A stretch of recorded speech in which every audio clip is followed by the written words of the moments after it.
আর সংস্কৃতির একটি কাজ আছে 24-এর অভ্যুত্থানে, আমরা সেটা জানি না।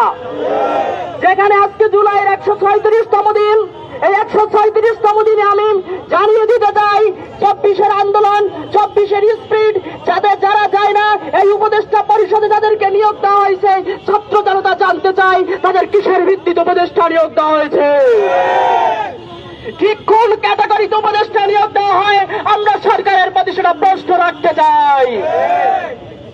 আমরা একটা সুস্পষ্ট রূপরেখা চাই যে আপনারা কিসের ভিত্তিতে উপদেষ্টাদের নিয়োগ দিচ্ছেন। যাদেরকে উপদেষ্টা হিসাবে নিয়োগ দিচ্ছেন ছাত্র জনতা তাদেরকে উপদেষ্টা হিসাবে মানে না।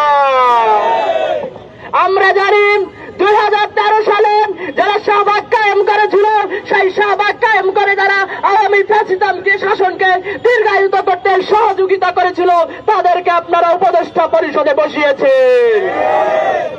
সুতরাং আমরা চাই আপনারা অবিলম্বে এই যাদেরকে বসানো হয়েছে তাদের উপদেষ্টা দায়িত্ব থেকে সরিয়ে দিন, নতুবা ছাত্র জনতা দুর্বার আন্দোলন গড়ে তুলবে। ঢাকা বিশ্ববিদ্যালয়ে 24-এর আন্দোলন আবারও একবার দেখবে।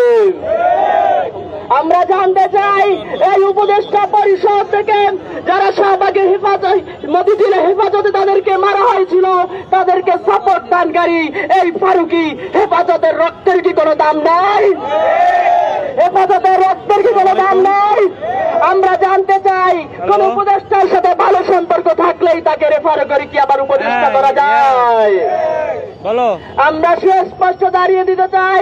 আমি আমার বক্তব্য দ্রুত শেষ করব যে আমরা একটাই বিষয় স্পষ্ট জানতে চাই ছাত্র জনতা যে আপনারা কিসের ভিত্তিতে উপদেষ্টা নিয়োগ দিচ্ছেন।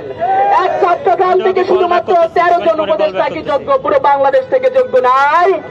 সুতরাং আমরা উপদেষ্টাদের বাদ দিয়ে যারা 24-এর স্পিরিটকে ধারণ করে তাদের উপদেষ্টা নিয়োগের জোরালো দাবি জানাচ্ছি।